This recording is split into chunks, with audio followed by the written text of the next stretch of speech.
မရှိတော့ကျတို့အတွက်လည်းတအားဖြစ်မယ်လေဦးအောင်စီရဆိုတာကဟိုမုတ်ဆိုးဖို့ရွာတကြီးလားဦးအောင်စီရပြစ်ကြောင်ဘယ်လိုတတ်သိပြမလဲအလိုပြားဆိုပြီးငါတော့ငါရေရွတ်တယ်ဦးအောင်စီရကတတ်သိပြစရာတော့မရှိဘူးဟိုရောက်တော့တွေ့လိမ့်မယ်ကျောကိုညာခွင်ဘယ်နဲ့လုံးမလဲနေအောင်မုတ်ဆိုးဖို့ရွာတကြီးမှန်ရင်ဓာကြီးလှန်ရည်တဲ့ဒုတ်ရည်သားရမယ်စမ်းကြည့်လို့ဖြစ်မလားစမ်းနိုင်ပါတယ်ငါတူလူငယ်ကယူလာတဲ့တက်ကိုလှမ်းပေးလိုက်တော့ဦးအောင်စီရကဒုတ်ရည်ကစားပြတယ်အလွန်ကျွမ်းကျင်တိကျပြီးကြည့်လို့ကောင်းလာတော့ငါတော်နောက်မှငေးကြည့်နေတယ်လူငယ်ကဦးအောင်စီရစီခဲနဲ့ပြစ်တယ်တဲကျုံပေါက်တယ်ဒုတ်ရမ်းတဲ့အတွင်းခဲမရောက်သင်းမရောက်လက်တောင်းမှမပြီးတော့မှဒါကြောင့်လူတွေကရေပတ်မဝင်လို့စူကြတာကိုကြော်တဲ့တိုင်းတော်ပါပြီလေဗျာလူငယ်ကချီးကျူးတယ်ဦးအောင်စီရကလည်း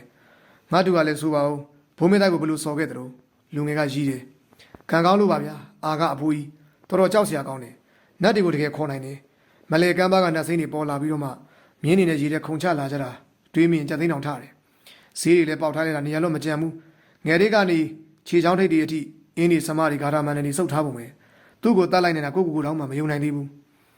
ကြည်ရတာနတ်ချစ်ဂါထာတော်ကြီးကိုရထားပုံပဲနတ်တွေကိုအလိုရှိသလိုခေါ်ယူစီခိုင်းနိုင်တယ်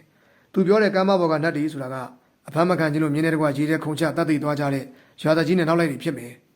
အဲ့ဒီလူကြီးရွာကိုရောက်လာတာတရားလုံးကတ်ဆိုင်တော့တာပဲကျိုးတို့မိသားစုလည်းအကြီးကျယ်ဒုက္ခရောက်သွားတယ်အဆိုးဆုံးကရွာကဘုန်းကြီးကြောင့်မိတိုက်ခံလိုက်ရတာပဲကျုံနဲ့မွန်တွေချင်းများကြပြီးတော့မှ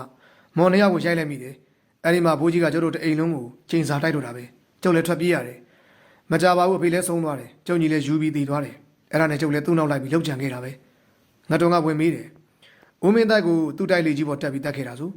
ဟုတ်တယ်တကောင်းကနေအင်းဝပြန်မလင်နာမြေခွေမှာလေလင်းနဲ့လိုက်ပြီးတော့မှချောင်းတန်မလို့သူကအလိုလိုတိသွားတာနဲ့မထူးဘူးဆိုပြီးတော့မှဖြစ်ချင်အဖြစ်မွန်လီပေါ်တက်ခုတ်တာအတော်ကောက်ကျတဲ့လူကြီးဗျသူ့လူတွေတက်ရတာလွယ်သလောက်သူ့ကိုတက်ရတဲ့ကြားကိုတုံးနဲ့သွားရိုက်ရတယ်လို့ပဲသူတွေကိုယ်တည်ညံ့ချင်းရှင်ပြီးအသက်လူခဲ့ရတယ်ကျုပ်ဘက်မှာဘုရားတရားရှိလို့မိစ္ဆာတွေကိုနိုင်ပါစေလို့မတိုင်ခင်ကသစ္စာဆိုခဲ့တာငါတူကနတ်ဘလူးတွေကိုစင့်ခေါ်နိုင်တယ်ဆိုတာအဟုတ်လားဟာဘေကလာကောလာဟာလာတွေပါဘလူးဝင်စားတယ်လို့တော့ပြောကြတယ်ကျုပ်ဒေါသထွက်ရင်ဘလူးလို့ဖြစ်သွားတယ်လို့အေးကောင်းပါလ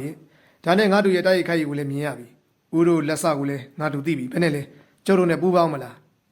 စဉ်းစားရအောင်ပဲငါတော်ငါထလို့ဘာစဉ်းစားစရာရှိလဲမင်းဖြစ်မဲ့သူလို့တပေါင်းထွက်တဲ့မင်းလောင်းကိုယ်တိုင်ကလာပြီးအမှုထမ်းမှုခေါ်ရအောင်စဉ်းစားစရာလိုသေးလားဦးအောင်စရာကရီးတယ်လူငယ်ကမရီးပဲနဲ့အဲ့ဒါကြောင့်စဉ်းစားရတာပေါ့မင်းမှုတန်းဆိုတာအသက်ကိုသူ့လက်အပ်ထားရတယ်တိုက်ပွဲအတွင်းလဲသူကအနောက်ကဓားဖြစ်တယ်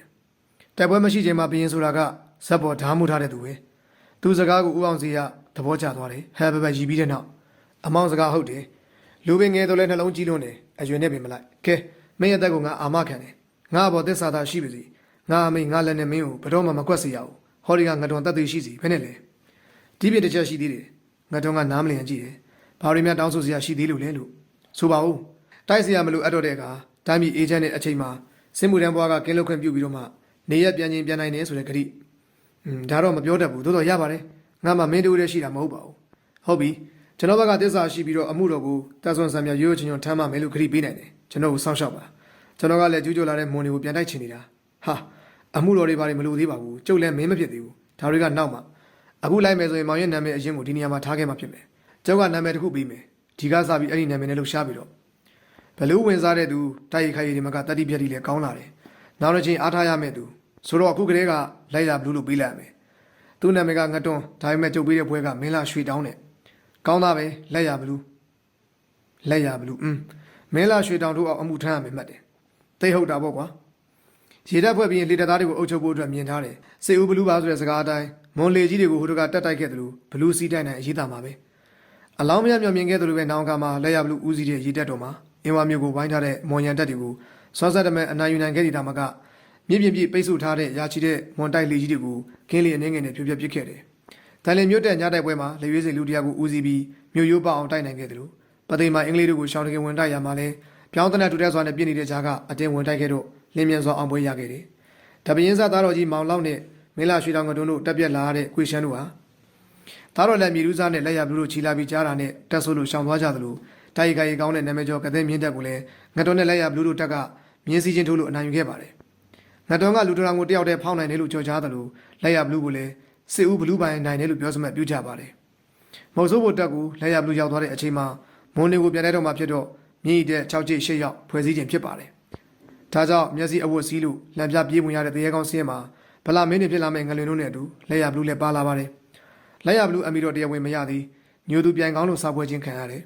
အဲ့ဒီကကအလောင်းပြားလူလို့ဆိုလိုက်တာနဲ့အရင်ဆုံးမင်းကောင်တော်ရထားငတွန်နဲ့လက်ရဘလူးကိုပြင်းမြင်ခဲ့ကြတဲ့အထိအလောင်းမင်းတရားကသူတို့နှစ်ဦးပေါ်အားထားခဲ့ရပါတယ်